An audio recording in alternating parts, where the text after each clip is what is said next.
¿Qué tal? Buenos días a todos. Primero quisiera agradecerle a Margarita esta muy amable invitación a presentarles un trabajo en un evento que estrictamente no es de mi área, pero ya veremos.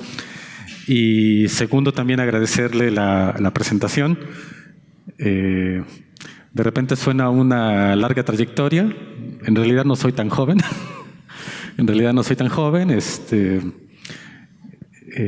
Pero sigo trabajando mucho con jóvenes. Creo que se habló de la Olimpiada, es un evento para escolares de bachillerato.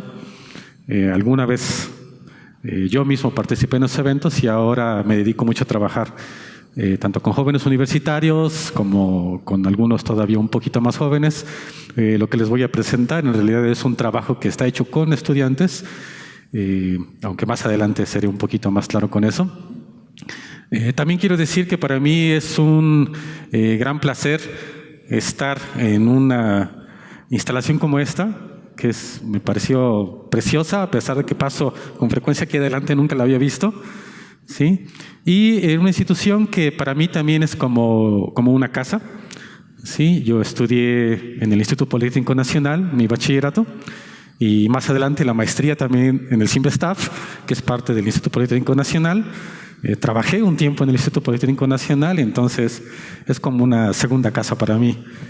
Mi casa en realidad es la Guamas Capozalco, sí, pero es un gran placer estar aquí con ustedes. Entonces, pues quisiera comenzar, creo que me voy a pasar de este lado. Quisiera comenzar con esta presentación. Si nos regresamos, un par de transparencias.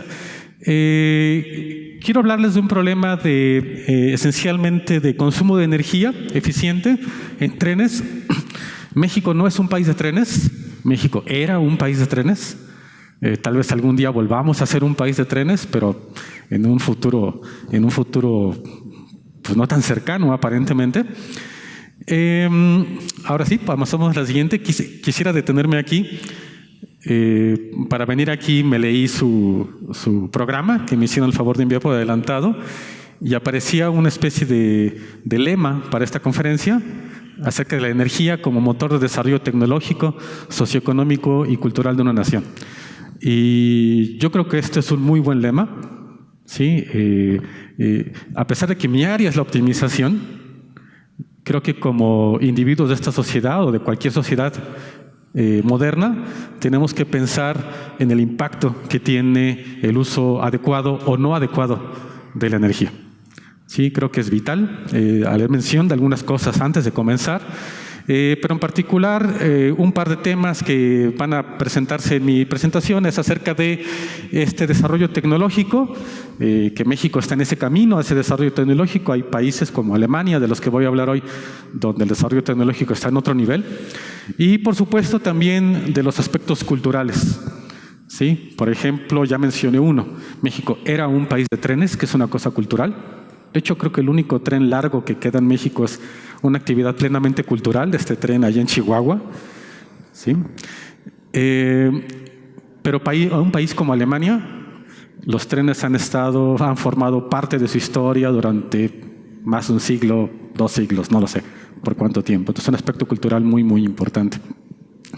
Si nos pasamos a la siguiente, también me copié su objetivo, que decía, entre otras cosas, porque estaba muy largo, fomentar la cooperación y vinculación de sectores industriales, académicos, políticos y energéticos.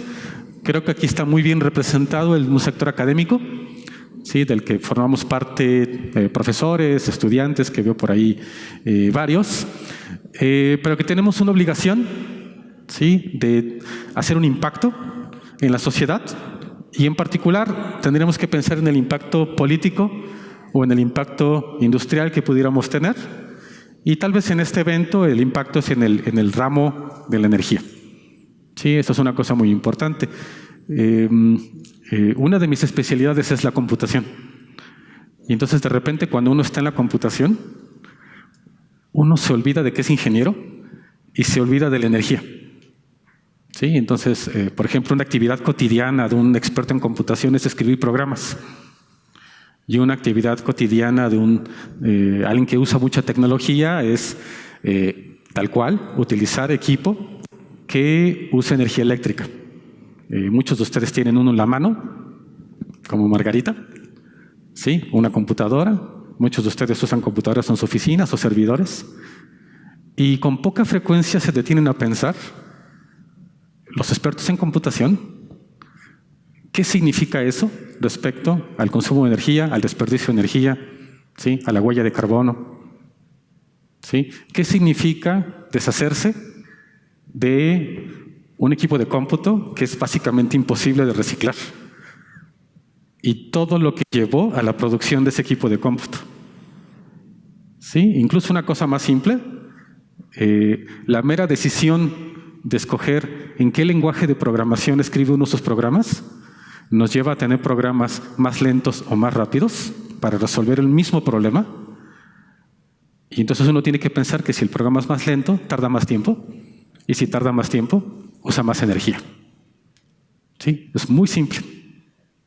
Y eso es un aspecto, al final de cuentas, cultural. Si eso no nos importa, entonces aquí ya perdimos. Y es un aspecto académico. ¿Por qué es un aspecto académico? Porque son las universidades las que deciden qué lenguajes de programación se les enseñan a sus alumnos. Es muy simple. Les enseñamos lenguajes de programación que nos llevan a una eficiencia, a programas más rápidos y por lo tanto que consumen menos energía.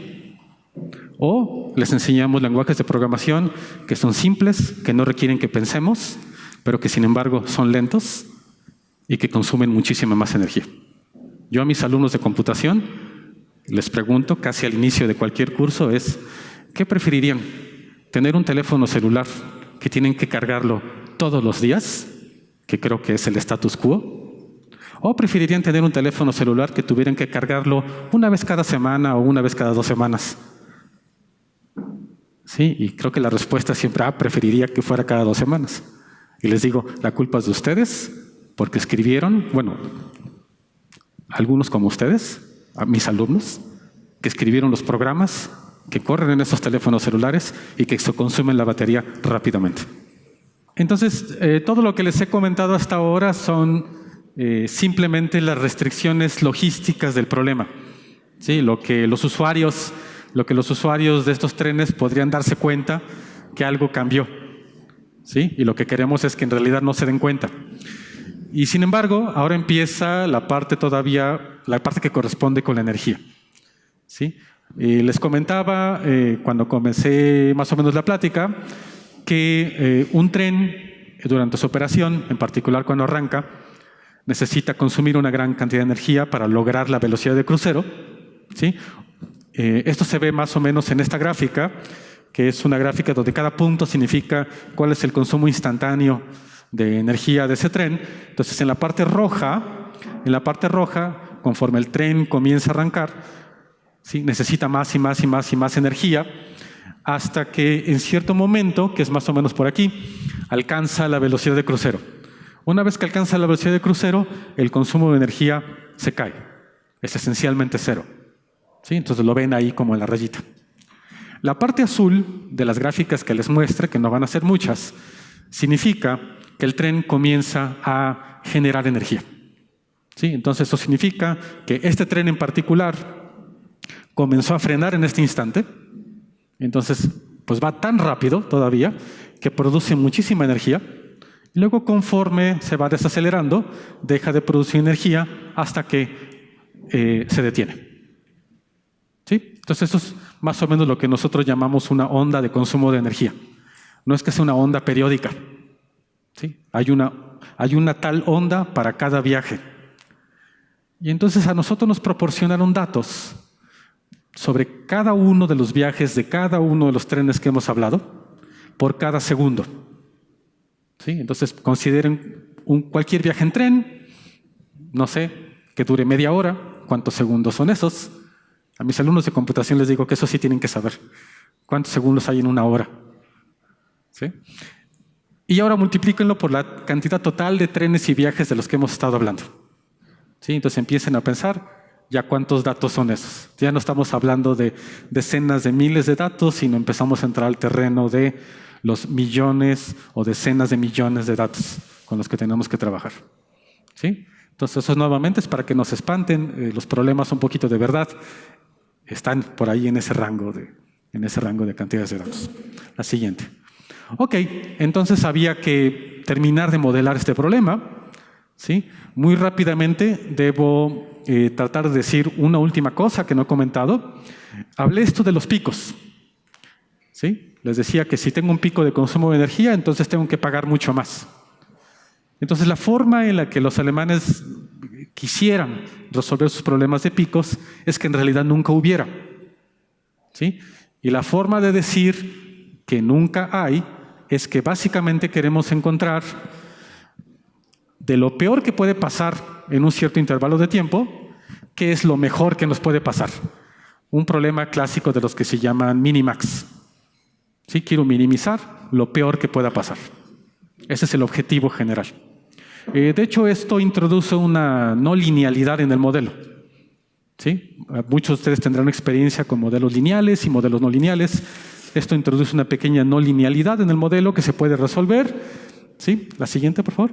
Hay una forma que no voy a entrar en detalles de cómo resolver la linealización de este modelo. La siguiente, por favor. ¿Sí? Hay que pasar por varios pasos, un tercer paso, un cuarto paso, y ahí nos detenemos. ¿Sí? Entonces, hay un trabajo que se tuvo que hacer para llevar a cabo, para mover el modelo que teníamos a un modelo lineal. Y la razón es muy simple. Los modelos lineales tenemos esperanza de resolverlos. Los modelos lineales, no lineales, como saben, son muy complicados.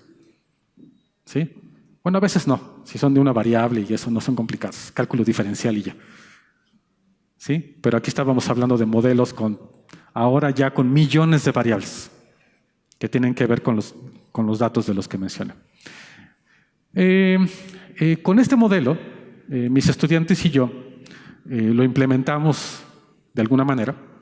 Utilizamos un software que se llama Gurobi, un software muy interesante.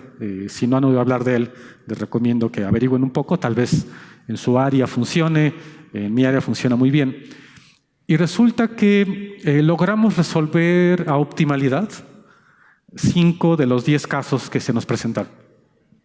Entonces, en esa solución, esto es una como medida del pico máximo de energía que tenía la solución original, la que ocurre en la práctica, y esto es la misma medida, pero vista en la solución de nuestro modelo.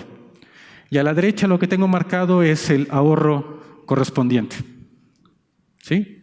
Entonces, hace rato hablábamos de 1.000 millones de euros y ahora tienen que considerar que si hubo un ahorro o hubiera podido haber un ahorro de 22%, digamos, 30%, 25%, que es una cantidad considerable.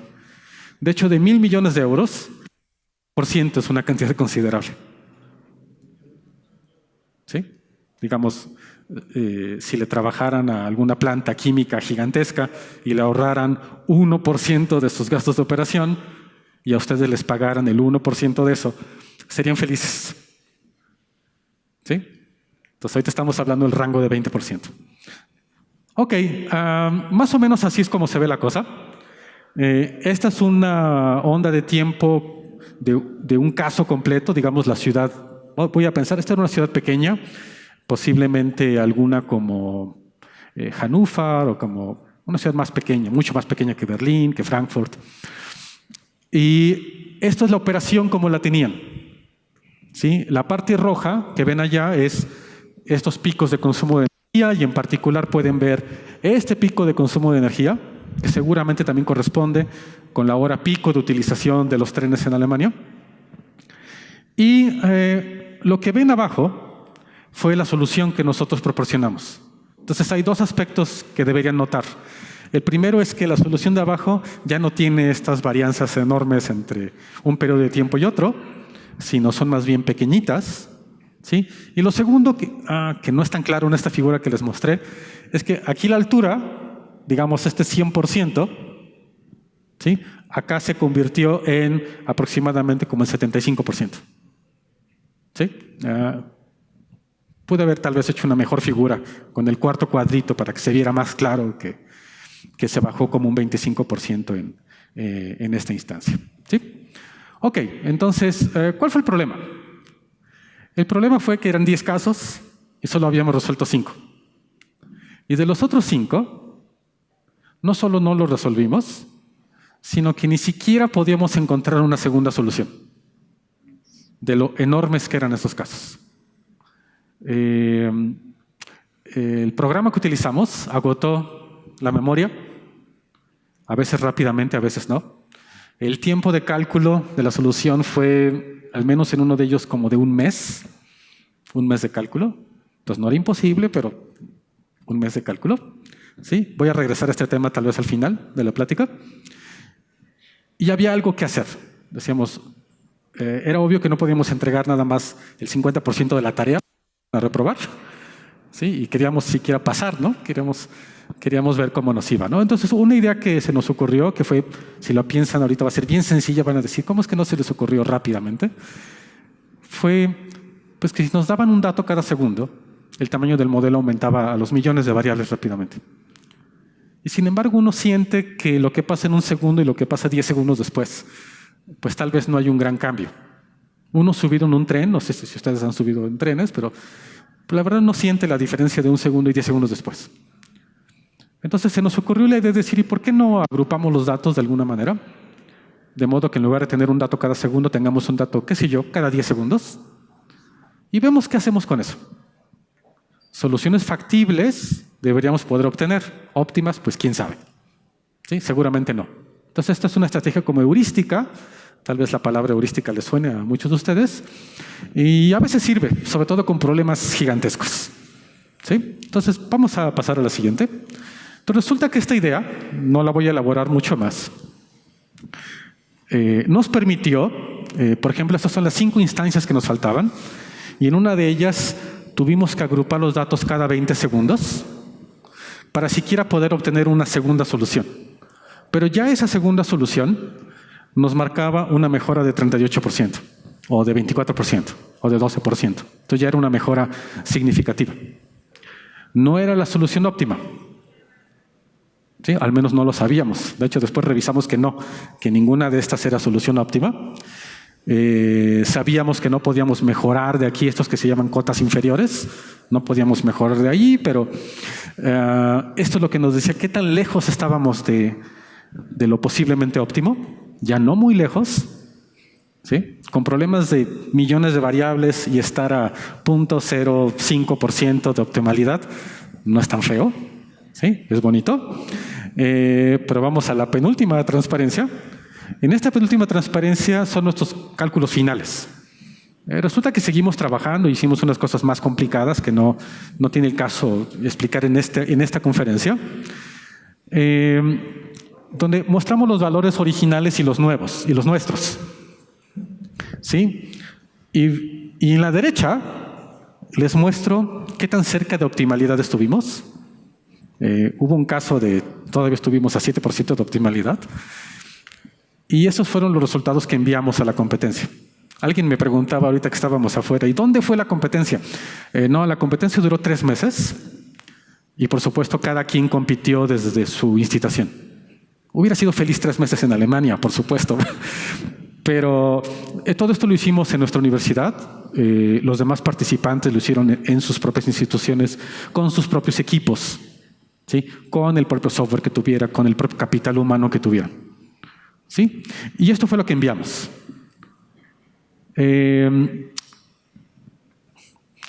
Así en promedio nos quedamos a 0.04% del óptimo. Y dijimos, bueno, creemos que no lo hicimos mal, ¿qué pasará? No sabemos. La evaluación de la competencia duró pues una cierta cantidad de tiempo más. Y recuerdo que un día a la mitad de las vacaciones, un agosto, uno de mis estudiantes me escribió para decirme, oye, ¿viste el correo que nos llegó de Alemania? Y la respuesta fue, ¿cuál correo que nos llegó de Alemania? Yo recordaba haber recibido varios correos durante, como todos ustedes, que dicen, felicidades, usted ha ganado no sé qué. Y lo primero que uno hace es darle delete, ¿no? Delete. Lo hice con ese correo. Entonces me lo tuvieron que volver a enviar y no lo podíamos creer, ¿no? Los alemanes nos estaban adelantando que ya habían culminado la evaluación y que nos avisaban para que estuviéramos listos para ser ganadores de la competencia. Poco tiempo después nos hicieron llegar los resultados de los otros participantes. El segundo lugar, que fue este instituto de Dinamarca que les comentaba, se quedó a 0.05% de optimalidad. O sea que les ganamos, como decimos aquí en México, por un pelito de rana. ¿Sí? A nada estuvimos. No era algo que esperábamos. Yo algo que esperaba era tener un resultado competitivo. ¿Sí? Y creo que eso primero es algo a lo que sí tenemos que aspirar en nuestras propias disciplinas, a tener cosas que sean competitivas, lo mejor posible, y de vez en cuando tendremos la fortuna de tal vez ser los mejores una vez en la vida. ¿Sí? Creo que todos esos tienen que aspirarle. A los estudiantes, que veo muchos, los invito a que tengan esa mentalidad de pensar, voy a intentar hacer lo mejor posible. ¿Sí? Y tal vez la primera mentalidad para todos es, voy a intentarlo. ¿Sí? En lugar de dejar pasar las oportunidades, intentarlo. Ay, puede ser que no funcione. Bueno, lo intentaron. Puede ser que sí funcione. Sí, para nosotros este fue un gran éxito. Antes de terminar, quisiera decir que este trabajo lo hemos continuado con esta universidad alemana. Sí, y actualmente estos cálculos que nos tomaron nosotros 2 meses en terminar, ya los podemos hacer en 15 minutos. ¿Sí? Y todavía no sirve. ¿Por qué todavía no sirve? Porque son los cálculos para una sola ciudad. Y Deutsche Bahn no puede nada más modificar los horarios de una ciudad. Tiene que modificar los horarios simultáneamente de todo el país. ¿Sí? Y debe poder terminar el cálculo. Yo pienso que si Deutsche Bahn lograra terminar el cálculo en un par de meses, estaría bien, pero para todo el país. Entonces todavía hay mucho por delante, ¿sí? en esta idea.